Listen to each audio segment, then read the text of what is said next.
The following podcast is brought to you by the Station of the Cross. Thank you for listening. Change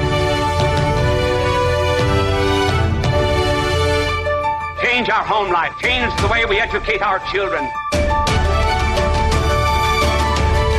It is the presence of God He promised to leave. I will not leave you orphans.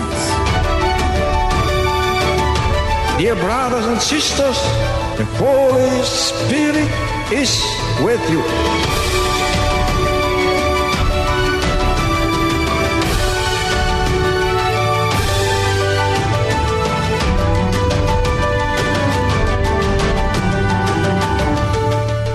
Praise be Jesus Christ. This is Father Robert McTague of the Society of Jesus, your daily host for the Catholic Current, where we plug into the power of Jesus Christ and His Catholic Church.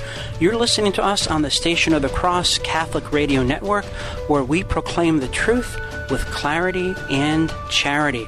As always, let's start our program with prayer. In the name of the Father, Son, and the Holy Spirit. Almighty God, through the intercession of St. Ignatius Loyola, we ask that you pour forth upon us your Holy Spirit, a spirit of discernment, that we might hear your voice and obey your commands. We make this prayer through Christ our Lord. In the name of the Father, Son, and the Holy Spirit.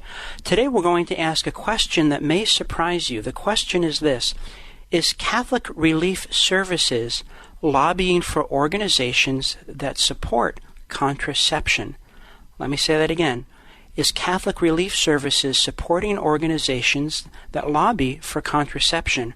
Our guest to address that question is Michael Hichborn, the president and founder of the Lepanto Institute. Michael, welcome to the Catholic Current. Thanks so much for having me, Father. It's a pleasure to be here. Let's get some background here, because I'm sure a lot of people are surprised and they might not be fully informed. Can you give us a little background, first of all, on the Lepanto Institute? Absolutely. I used to work for American Life League. I worked for American Life League for about 8 years.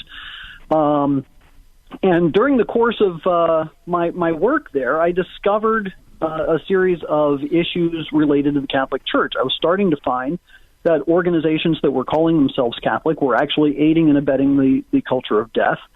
And so in my capacity as the media director at American Life League, I started a series of reports called American Life League Report. And it was a video series. We would put it up on YouTube and that kind of thing. And I do all kinds of investigations. And ultimately, Catholic Relief Services, the Campaign for Human Development, Catholic Charities USA, and several other organizations started popping up, and I did several reports on them. And after a while, it became clear to both American Life League and me that this was a much bigger issue than the mission of American Life League allowed for. And so we parted ways very amicably. Okay. And I set up the Lepanto Institute in order to carry on that work, to carry on those investigations. For people who might not be fully aware, the reference to Lepanto, I'm assuming that's not the surname of your Italian grandmother? No, no. The Lepanto Institute it's a reference to the Battle of Lepanto, which took place in 1571. It was a very decisive battle between the Holy League, which was a league of ships from various nations in Europe, Christian nations in Europe, to fight against an invading force of Muslim Turks. And it was an absolutely decisive battle, and the victory was brought about specifically through the Rosary. Yes. And so our mission is to help defend the Catholic Church through the Rosary. If I would say to our listeners, if you're not familiar with the battle, you have an inspiring story to look forward to, and absolutely treat yourself to the poem Lepanto by G.K. Chesterton. I defy you to read that without breaking down into tears. Second thing, can you give us a quick survey on the history and the work of the Catholic Relief Services as Catholic Relief Services describes itself? Sure. Catholic Relief Services was founded in 1943 by what was then called the United States, it wasn't the United States Conference of Catholic Bishops back then. I think it was just the National Conference of Bishops. Right. The idea was it was founded in 1943 in order to give assistance to war-torn territories during the Second World War and after. Mm-hmm. So they were a relief organization intended to bring food, shelter, clothing, that kind of thing to people who were affected by the war. Right. That later transformed into doing humanitarian work as they started receiving funding from USAID and various other government agencies. And that really was kind of the downfall of the organization. That's where things started to fall apart. Michael, in our earlier conversation before you and I went on the air, you made a reference to the document Pacem in Terris by John the 23rd. Can you give us a little summary of that and its relationship to Catholic Relief Services? Yeah. What happened during and after the Second Vatican Council, there was a very strong push to unite the Catholic Church with the world abroad. Mm-hmm. When Pacem in Terris was published, it was an encyclical by Pope John the 23rd, and I don't have, I can't cite chapter and verse, but one of the things that he said is that it's important for the Catholic Church to work with NGOs, to work with international aid and development, and Catholic Relief Services and Caritas, the international umbrella under the Vatican, took that license to go ahead and not just work with these organizations sometimes, but to work almost exclusively with them to the detriment of the faith. Almost exclusively. For our audience, you should know that this was promulgated on April 11th, 1963. So there's a very long history of Catholic Relief Services working exclusively with non-church organizations. Michael, in this segment, can you summarize what the nature of your concerns are with Catholic Relief Services? My initial investigation into CRS started with their tax form 990s. I just wanted to know what they were involved in, how much money they were making, and what other organizations they were working with. And what I found in their tax form 990s was that they were giving millions of dollars to organizations like Care International, Save the Children, Mercy Corps. I could probably rattle off about 30 different names. Just for clarification, did you say millions with an M or billions with a B? Millions with an M. Okay, very good. Thank you. We're talking about this is what they would call pass-through money, money that comes from the government to Catholic Relief Services that Catholic Relief Services then gives to these organizations as they partner with them on various projects. Okay. And so what happens is that CRS, they gave millions of dollars to these various organizations, and these organizations are dispensing contraception, they're promoting abortion, they're performing sterilizations. The CRS's defense there is, we partner with them on various projects like malaria nets and antiretroviral drugs, but we don't actually get involved with the contraception. Mm-hmm. That's not entirely true. As I've found, and we'll get into that. Sure. Well, are there not comparable, reliable Catholic agencies that Catholic Relief Services can partner with? Or is it only NGOs who want to give out contraception who are, say, treating malaria, for example? Well, and herein lies the rub, and this is where I think a lot of the motivation comes in. Catholic Relief Services could partner with an organization like Cross Catholic Outreach, which is a very good organization. But they don't because there's no government money in it. There's no foundation money in it.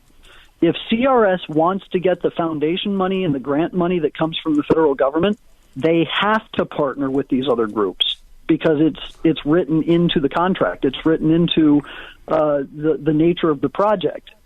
And so when Catholic Relief Services partners with CARE or Save the Children or any of these other groups, it's because it's stipulated in the contract that they get from the government or the Global Fund. Right, and I know enough about how Washington works, having spent a good number of years here myself before I became a Jesuit, that federal dollars always have strings attached. It's never, here's some money, spend it according to your conscience. Federal dollars always have directions because federal dollars are meant to promote federal aims. And is that the case with the money that Catholic Relief Services has been taking? In a lot of ways, yes, and in some ways, no. The partnerships that CRS develops with these groups, as I said, Catholic Relief Service says, they say, we don't have anything to do with the contraception involved. But what we have found, well, first of all, that isn't true because we have caught them directly involved in projects that promote or dispense contraception or condoms. We have found that, hands down, what they claim is not true. But even if we were to give them the benefit of the doubt and allow for that argument to stand, there's still a further problem that what Catholic Relief Services is doing in these partnerships is helping to build the larger apparatus of a USAID or government-funded project that is bigger than just the individual little project that they're involved in. And I'll give you an example. If Catholic Relief Services is involved in a project in, say, the Congo, and the project is to create a network so that they can dispense medical supplies to various regions of the Congo. So the government says, we're going to give you money to help us to build this network within our larger project in the Congo. And Catholic Relief Services says, we're not going to dispense contraception. The government says, fine, you don't have to. We just need help building the network. And Catholic Relief Services says, great. So they go in, they take the government money, they expand the network, and they help to establish this infrastructure in the Congo that allows for free dispensing of medical supplies. Catholic Relief Services finishes the project, they pick up their stuff, and they leave. USAID then says, thank you very much for setting up the infrastructure, and they send in, like, Population Services International. And they say, okay, now it's time to load up the contraception and start using the apparatus that CRS set up for us. Well, and that's how it works. This sounds like a very, very tangled web that we're stepping onto in this program. When we come back, we're going to have Michael Hichborn outline evidence that Catholic Relief Services has been engaged in morally questionable practices. Stay with us. We'll be right back.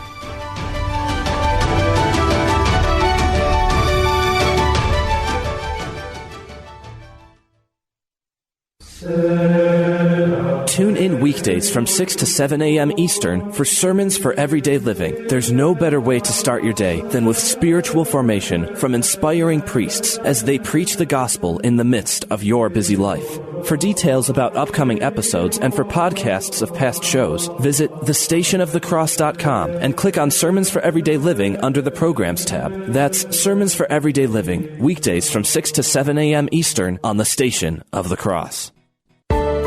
Do you enjoy praying with others through Catholic Radio? If Catholic Radio is a benefit to you and your loved ones, help us continue the good work of the Lord by donating today at thestationofthecross.com. This is the Pope Paul VI Institute Minute with Dr. Tom Hilgers. The Church spoke directly to me in the challenges of Humanae Vitae. My personal and professional life were changed forever. One physician in the book Physicians Healed wrote, quote, Humanae Vitae made so much sense, I committed myself to cease providing contraceptive service and to promote natural family planning. This book has received numerous other testimonies that read like this one about the lives and practices being changed because of the truth of Humanae Vitae. The next generation of physicians who have accepted Humanae Vitae and have discovered nanotechnology are making the decision to dedicate their professional career to science that cooperates with natural regulation of fertility. They will not make the same mistakes as my generation, which accepted the birth control pill as a cover-all symptoms measure. The commitment of these new physicians is truly inspiring. For a complimentary gift and more information on the Pope Paul VI Institute, log on to www.popepaul6, that's Roman numeral 6.com.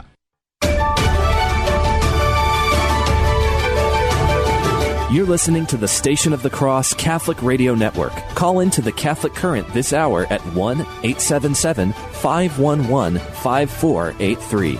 Each morning, the Catholic Current sends out a short survey on the topic for today's show so that you can share your thoughts and any questions you might have. This is a great way to participate, especially if you aren't able to call in live. A few of the responses will be read over the air to add to the discussion, so make sure you sign up to receive our emailed survey at thestationofthecross.com.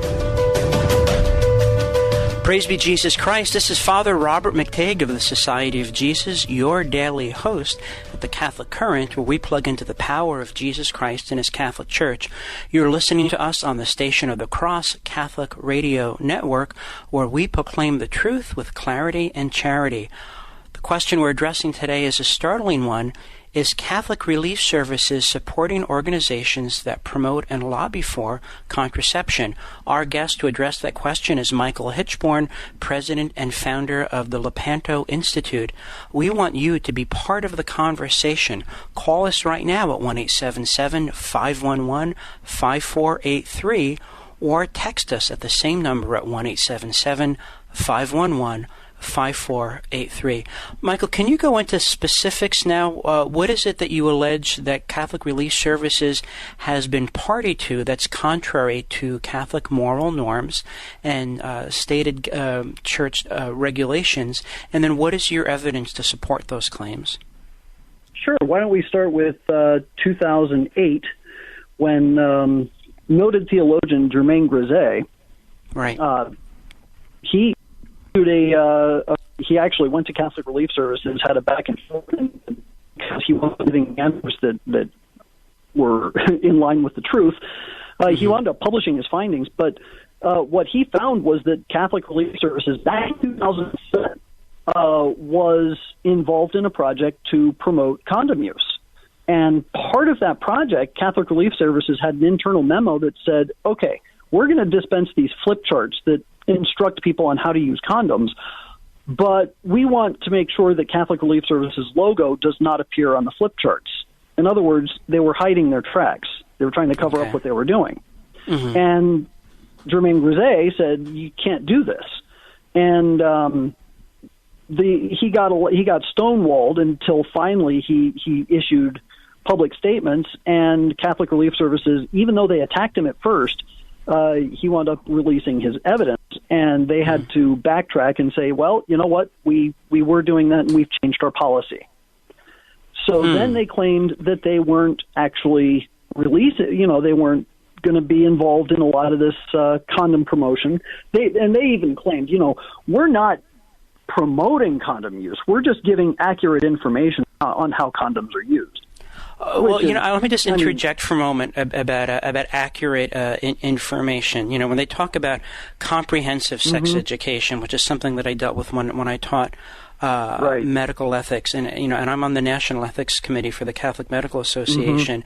If you were going to get really accurate information about condoms, you'd realize how unreliable and unhelpful they are, and what their failure rates are, and certain practices they're not designed to endure, et cetera, et cetera.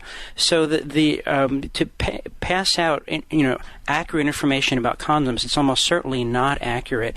When students would ask me, well, why don't we sell condoms on this campus? And I said, well, it's the same reason that we don't sell LSD. They're both hallucinogens. They encourage you to do insanely dangerous things with the illusion that you can be sufficiently safe.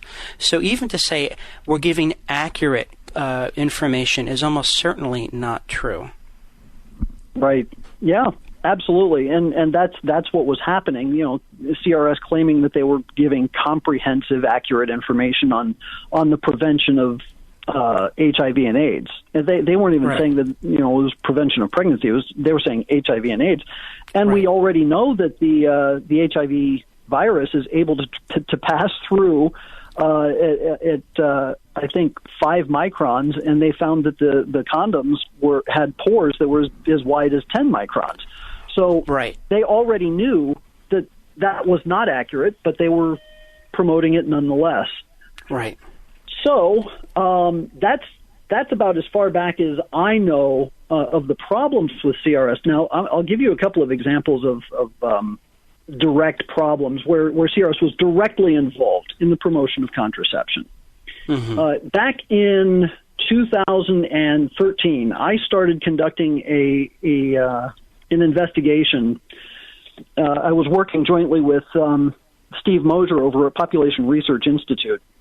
A very good organization. I've used their material in my classes, yeah. And Steve Mosier is a good friend. He lives about an hour and a half from me, and we've shared information and we've talked at length about the problems that we've discovered. Mm-hmm. But in 2013, I discovered some government documents that were put out by PEPFAR, and PEPFAR stands for the President's Emergency Plan for AIDS Relief. It is specifically an AIDS fighting program that was started by George Bush. Consistently, it's been one of the largest promoters of condoms from the government on an international level. Right. But so CRS got a grant through PEPFAR to implement a program called SAIDIA, SAIDIA. And that stands for Support and Assistance to Indigenous Implementing Agencies. The purpose of the project was to try and help local organizations implement health care and health centers and that kind of thing in Kenya.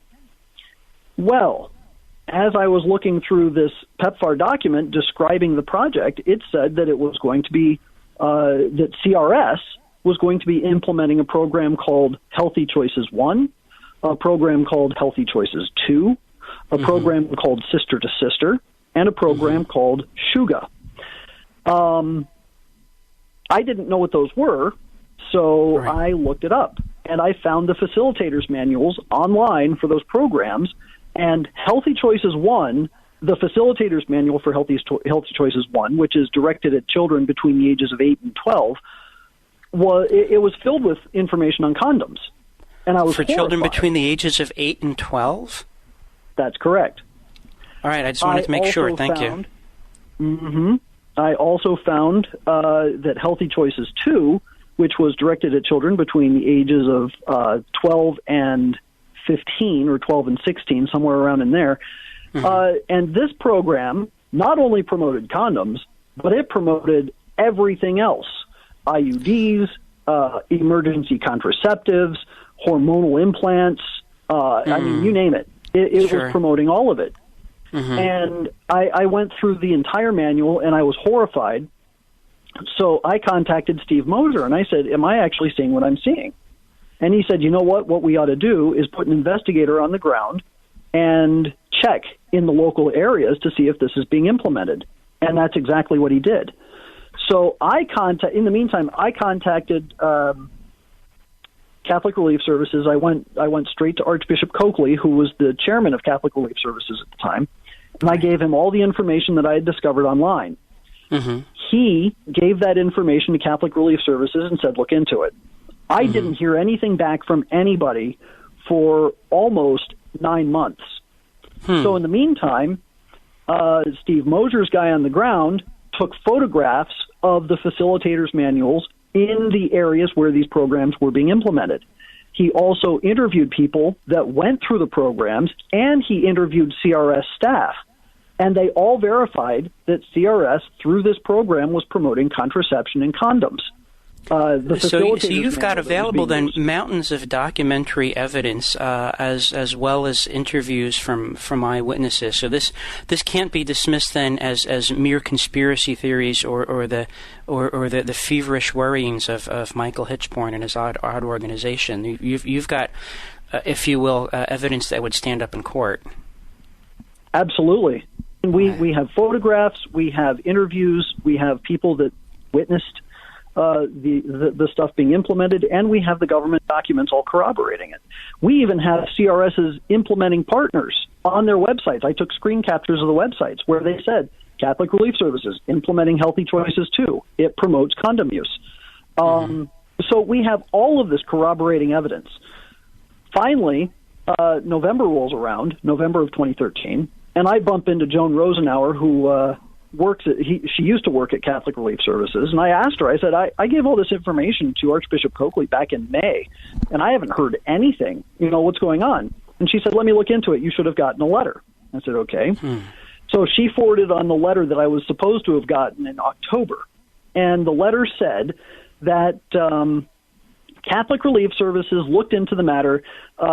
We spoke with PEPFAR in Nairobi, and they apologized for mistakenly identifying us with the promotion of condoms and contraception and have since corrected the record.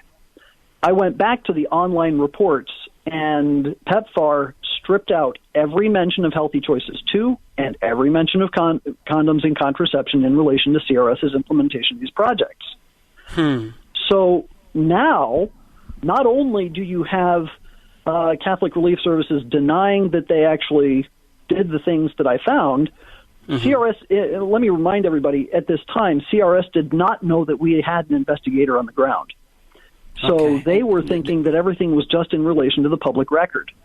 Right. That public record was altered by a government agency at CRS's behest, and so I tried desperately to get a private meeting with Archbishop Coakley. He would not meet with us. Steve Moser tried to get a meeting. He would not meet with us. And finally, we had no recourse. We went ahead and we published our materials during a press conference. In the middle of our press conference, Catholic Relief Services issues a statement addressing our report. Not only did they get the facts wrong in their public statement, but they denied all charges, denied that they had anything to do with the promotion of contraception. They even went so far as to attack the character of the interviewer that we had on the ground gathering information for us. But they absolutely would not address the material that we found. So the response was that was a kind of a shoot the messenger approach. Without a doubt. Okay.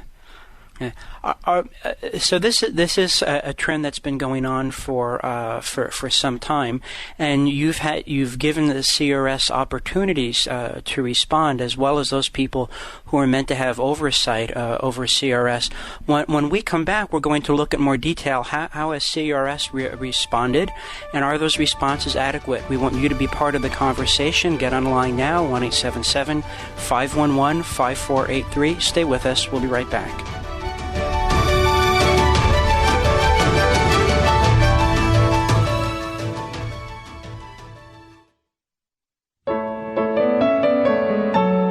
Did you know that an unborn child begins to form fingerprints at 10 weeks of development?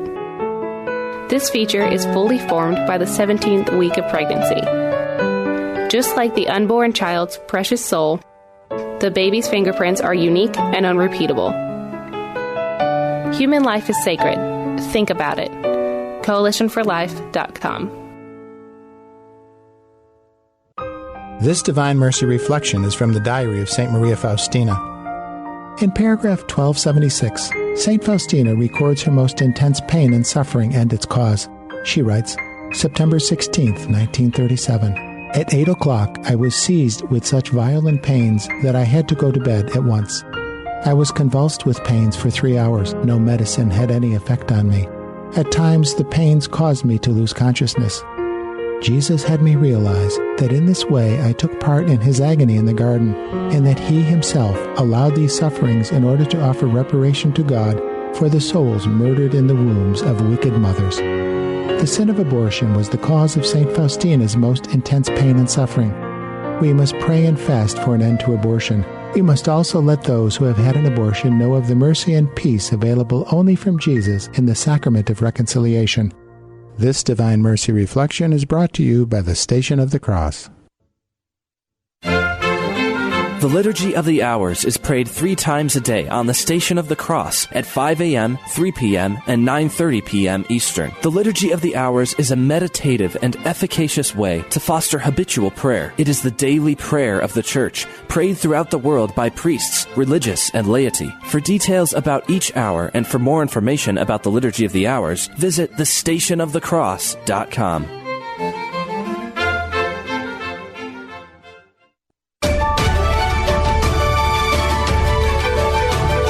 You're listening to the Station of the Cross Catholic Radio Network. Call in to the Catholic Current this hour at 1-877-511-5483. If you miss any portion of today's show or want to listen to any past episodes, click the podcast link under the Programs tab at the top of our homepage, thestationofthecross.com.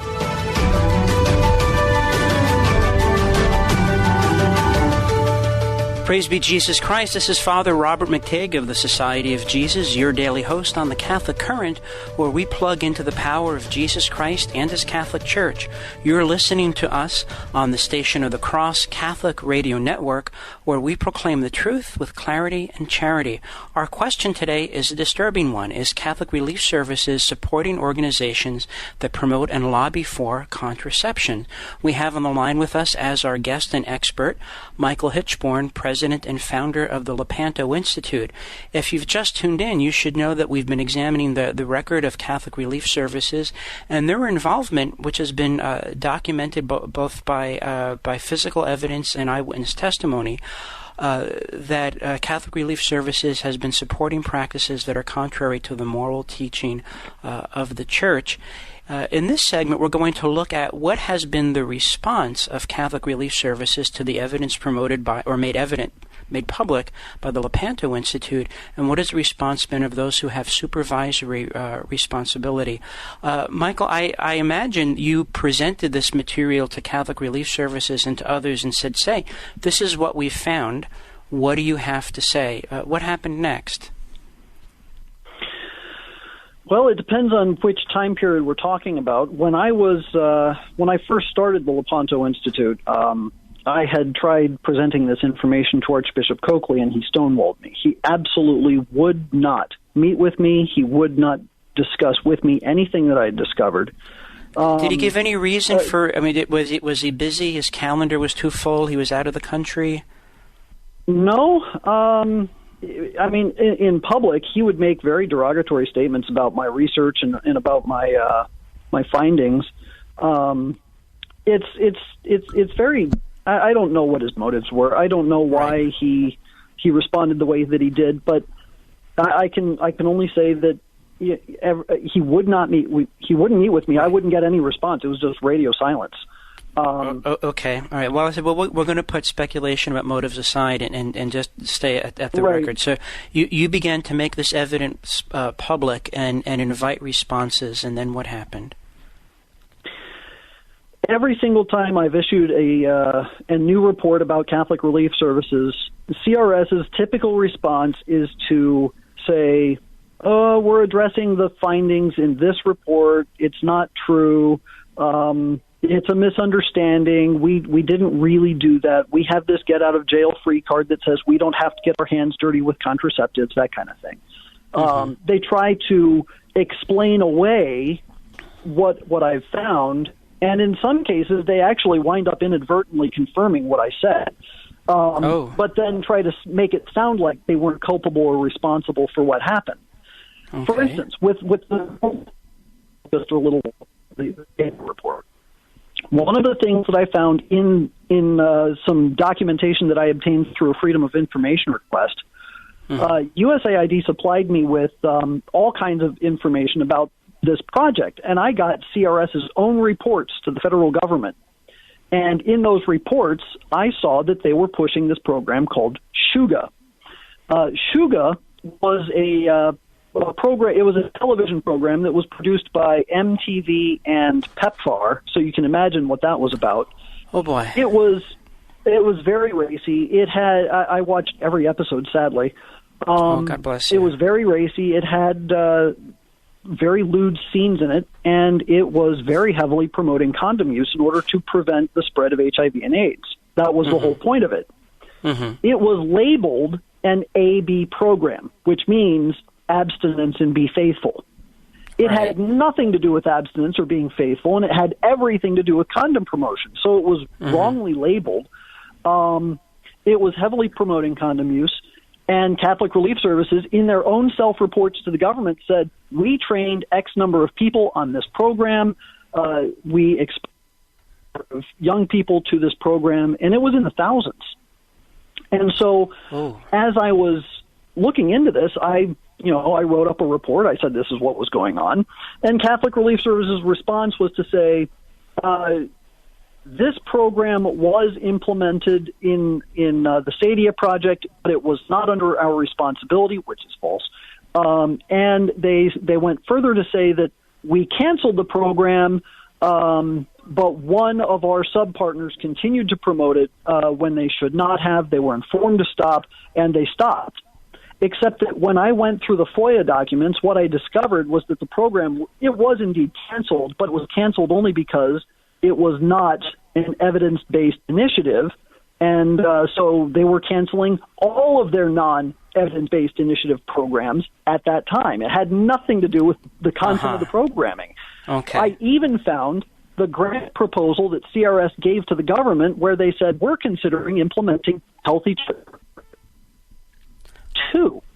Mm-hmm. So even at the time that they said that they were canceling the program because they had issues with it, they were already telling the government that they were thinking about continuing the program with the second season.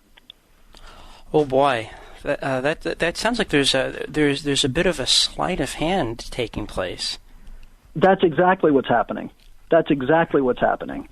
Yeah. And I to a large extent, I think that there are a lot of good bishops. I just need to say this. I think there are a lot of good bishops that are on the board of Catholic Relief Services, and many of them have been duped.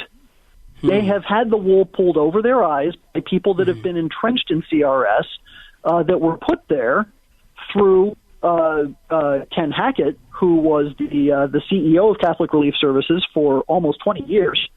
Ken Hackett, who told my good friend Chris Mannion that he would never hire a Republican to work at CRS. Not that this is a political issue, but if you think about the issues that tend to fall along the partisan lines when you're not hiring people who are pro-life, Republican, then you're going to wind up with people of a different ideology. Right. Of course.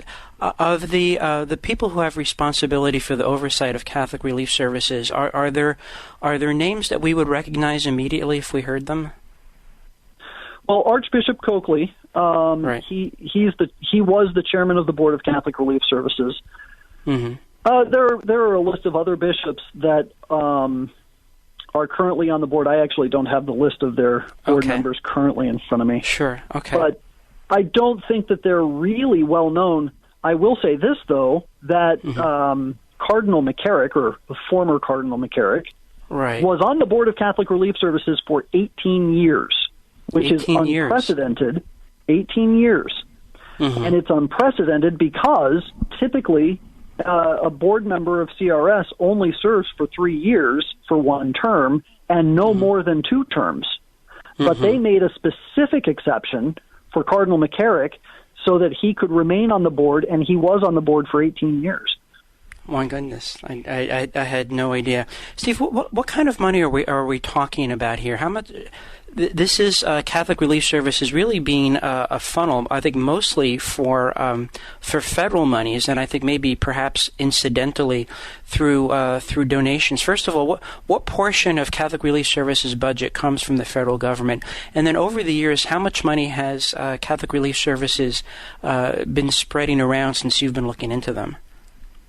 Sure. Well, to the first question, Catholic Relief Services is about a $900 million a year organization. So it's almost $1 billion. 2/3 to 3/4 of that money comes from foundation and federal government.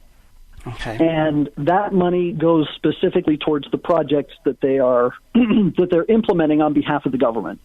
Right. Roughly $200 million comes in from Catholics, whether it's wealthy Catholic donors or estates and that kind of thing, all the way down to the Rice Bowl collections that they put out in parishes all over the country. Oh, I remember that as a kid, sure. Yeah, the little Rice Bowls, and the interesting thing, I looked at the Rice Bowl collections, and typically they only pulled in about $7 million through those collections. I mean, you think about it, $7 million is it's not chump change. But when you're $1 billion organization, it's a very small portion of your budget. Sure. If you look at the top 8 paid employees at Catholic Relief Services, about 1/3 of that $7 million covers 8 employees. Oh. When the CEO of Catholic Relief Services is pulling in $500,000 a year, and the average employee of the the average salary of the executive leadership is $175,000 to $200,000 a year, that adds up very quickly. And it's pretty scandalous when you think about people actually getting wealthy in the name of serving the poor. Well, someone said there are people who start off by doing good and end up by doing well. Well, we'll give everyone the benefit of the doubt and assume that they add that much value to their efforts. My second question had to do with how much money has the Catholic Relief Services been distributing over the years, at least since you've been looking at them? Right. Well, if the government money now distributing, when you look at the overall grants, they were listed as grants in the 990s. Mm-hmm. It was anywhere between 40 to 70 million a year that were going to domestic organizations. Okay. And the vast majority, and we're talking 86% of that money went to agencies that were promoting and performing abortion, contraception, and sterilization. That's I'm not easily scandalized or shocked, but this is really astounding.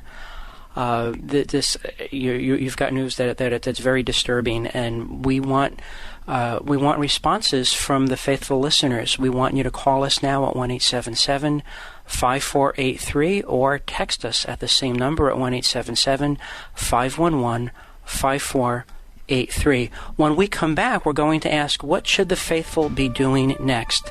Stay with us. We'll be right back.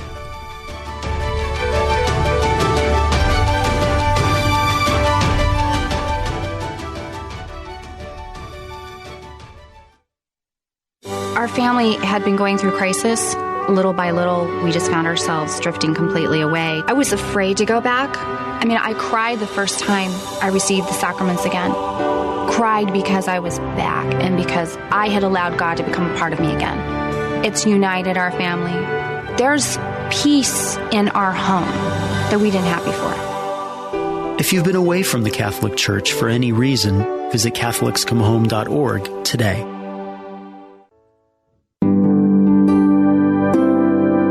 This is Lavinia Spirito for Catholic Way Bible Study. In the Gospel of Matthew, Jesus encounters a rich young man who seems very serious about following him. But when the wealthy young man is confronted with the need for total detachment from his possessions, he is saddened. He cannot go through with it.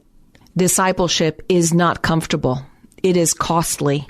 Following the Lord Jesus Christ is both the easiest and the hardest thing we will ever do. Easy, because we were created for friendship with Him. Hard, because we need to deny our own ways and opinions and live a countercultural witness to the kingdom. Through our free will, we choose to follow Him. Through His church, we are equipped. And by His grace, He will see us home with Him. Catholic Way Bible Study. Peace, power, purpose. Find out more at cwbs.org. Tune in weekdays from 6 to 7 a.m. Eastern for Sermons for Everyday Living. There's no better way to start your day than with spiritual formation from inspiring priests as they preach the gospel in the midst of your busy life. For details about upcoming episodes and for podcasts of past shows, visit thestationofthecross.com and click on Sermons for Everyday Living under the Programs tab. That's Sermons for Everyday Living, weekdays 6 to 7 a.m. Eastern on the Station of the Cross.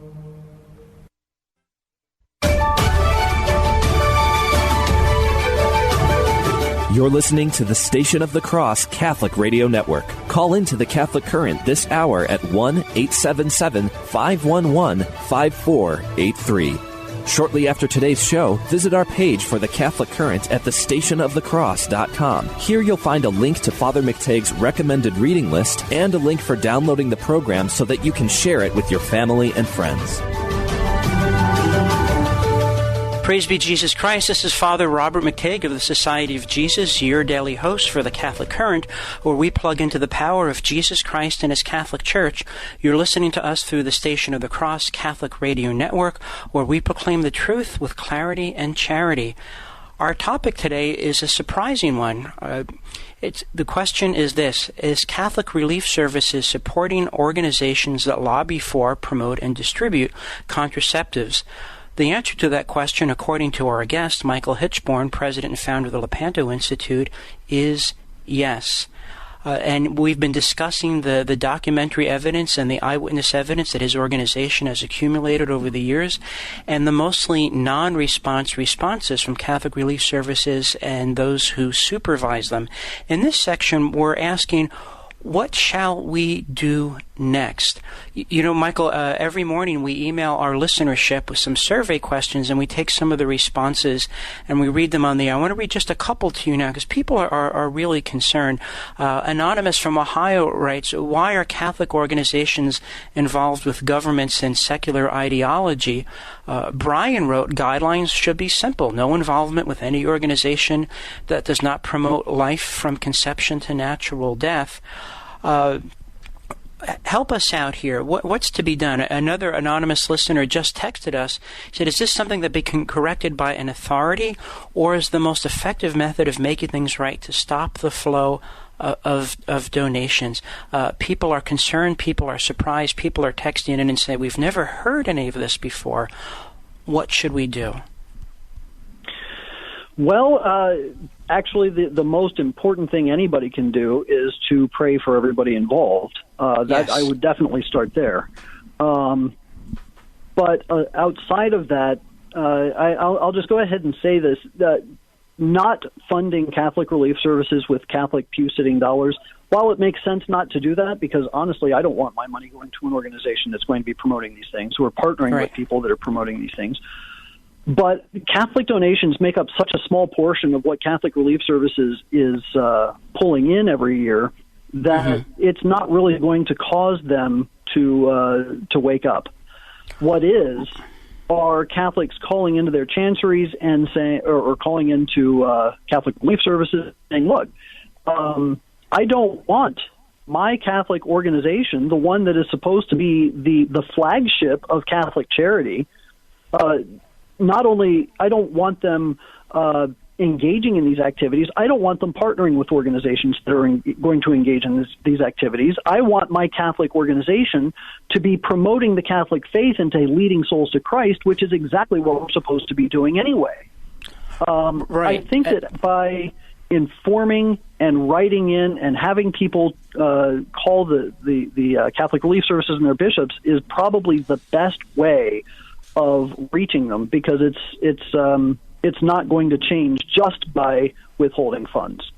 Right. As you said, the amount of money that they get in terms of their overall budget, what they get from donations is almost statistically insignificant, even though, in fact, they're dealing with millions of dollars. You know, Benedict XVI wrote an apostolic letter on the service of charity, and he's very clear that Catholic charitable organizations claiming to do the works of mercy in the name of the Church and supported by the faithful have a profound obligation to act in a manner that's consistent with Catholic teaching, and it is the responsibility above all of the bishops to ensure that that's the case. And you know, we're going to give folks the benefit of the doubt and assume that they haven't been properly informed, and I think it will be the role of the faithful to sound the alarm and to present clear, well-stated, summary evidence. Michael, where if people wanted to learn more, where should they go next? If you the information that we've collected on Catholic Relief Services, you can go to the Lepanto Institute webpage. That's www.lepanto, Lepanto, institute.org. We are in the process of creating a very nice table that has all of this information that can be done, doing a site search, just looking at Catholic Relief Services, that kind of thing. But we are in the process of reorganizing it so that it's very accessible, very easy. Right, and after the show, we always upload the audio portion of the show so it can be downloadable as a podcast, and we have a recommended reading list, and we had some documents and sites that you had recommended and some things I'd found in my own research, and the engineer has been busily adding things as we've been on the air. But of course, you have an obligation as a faithful Catholic to be well informed. Just don't take our word for it. Do your homework yourself. And then go forward, make the phone call, write the letter. Are there charitable institutions that you say that Catholics can trust without hesitation, or is it incumbent upon a generous Catholic to exercise due diligence? I would say organizations that we have found that are very good. I highly recommend Cross Catholic Outreach. Okay. I highly recommend an organization called Mary's Meals, is based out of England. They are very, very good. And there are a few others that we are going to be putting on our table. There's a small charity in South America called St. Bryce Missions. There's one in Nigeria called and we'll have Michael, could you repeat that again, please? The one in Nigeria, you broke off for a moment. Oh, the organization in Nigeria? Yes. All right. Well, it looks like you broke off for a moment, Michael. Are you still with us? I'm here. Can you hear? Okay. Michael, can you hear us now? Yes, I can hear you. Okay, very good. You broke off from it. We're talking about the organization in Nigeria. Yes, it's heal, as in to heal, physician, heal thyself. Okay. So it's Heal Nigeria. Okay. And that organization, we'll have the link to their website on our page. I actually visited Nigeria last year, and I met with some of the good people there from Heal Nigeria, and I was very impressed. Evangelization is one of their number one priorities, as well as helping the body. Right. But there are spiritual works of mercy and there are corporal works of mercy, and the mandate of the Church is, of course, to do both, but with the eye towards leading people towards heaven. And if we recommend practices that, from a medical point of view, certainly don't help the body, but also harm the soul, then that becomes contrary to the mission, identity, and nature of the Church. So, Michael, would you agree with me that at root we're dealing not just with a matter of bookkeeping, but a spirit? This is a spiritual struggle, isn't it? Without a doubt. I've met with Catholic Relief Services staff a number of times over the years. Most recently this year, I've met with Catholic Relief Services up in Baltimore a couple of times. I do have to say that the new chairman, Bishop Mansour, is very gracious and he's very sincere, and I think that he is very interested in hearing some of the issues that I've been bringing forth. One of the issues that I brought forward to the table this past year was Catholic Relief Services doesn't believe in evangelization.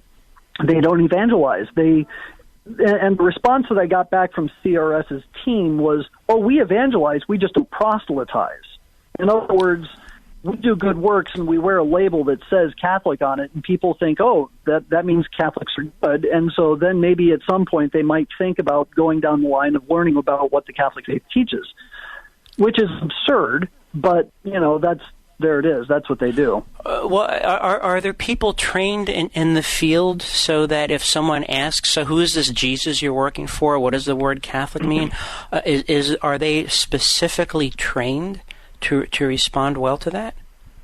They are not. And the reason is because they are receiving government grants, they are forbidden from proselytizing. So it's even worse. They can't even hire Catholics exclusively. So they wind up hiring Muslims, they wind up hiring, Protestants. They're not even Catholics on the ground necessarily that are out there doing the works of Catholic Relief Services. So it's a huge problem. I'm flummoxed by that. So so we're relying on non-Catholics to do Catholic evangelization. Is that? Am I understanding you correctly? That's the explanation. That's the explanation. Sure. And the problem of personnel is rather large. I have found Catholic Relief Services employees on their own Facebook pages saying, "I stand with Planned Parenthood." In fact, I brought that to Catholic Relief Services attention last year, and in a subsequent meeting I had with them, I asked them, "Is this woman still employed?" And they wouldn't answer me, but I was able to confirm it independently that yes, she is still employed. She still works for CRS, and she's still a spokesman for them. I did a survey of individuals who have given money to campaigns over the years, and usually when you give a campaign donation, a lot of times they'll ask, who do you work for, or what industry are you in? Mm-hmm. And I did a survey of about 200 people, all available documentation, 200 people who worked for Catholic Relief Services, and 98% of them said, or 98% of them gave to individuals who were pro-abortion, pro-homosexual, pro-Marxism, pro-contraception, and only I find out of the 200 actually gave to pro-life causes. One employee actually gave to Emily's List, and Emily's List exists specifically for the purpose of electing pro-abortion women to public office.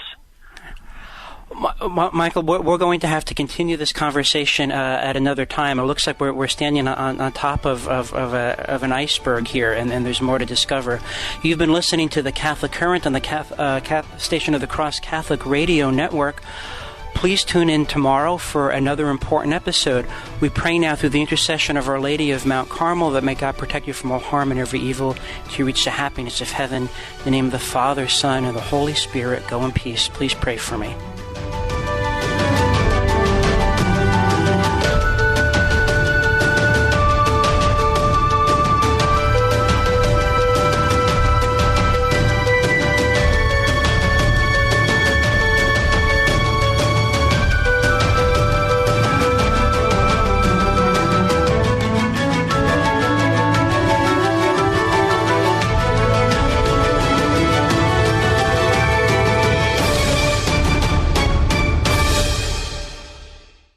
Thank you for listening to this podcast brought to you by the Station of the Cross. The Station of the Cross is a listener-funded nonprofit organization. If this podcast has helped you in your spiritual journey, please consider making a donation. Donations can be made through our website, thestationofthecross.com, or by calling 1-877-888-6279. You can also donate right through our free iCatholic Radio mobile app. Thank you for listening to and supporting the Station of the Cross, proclaiming the fullness of truth with clarity and charity.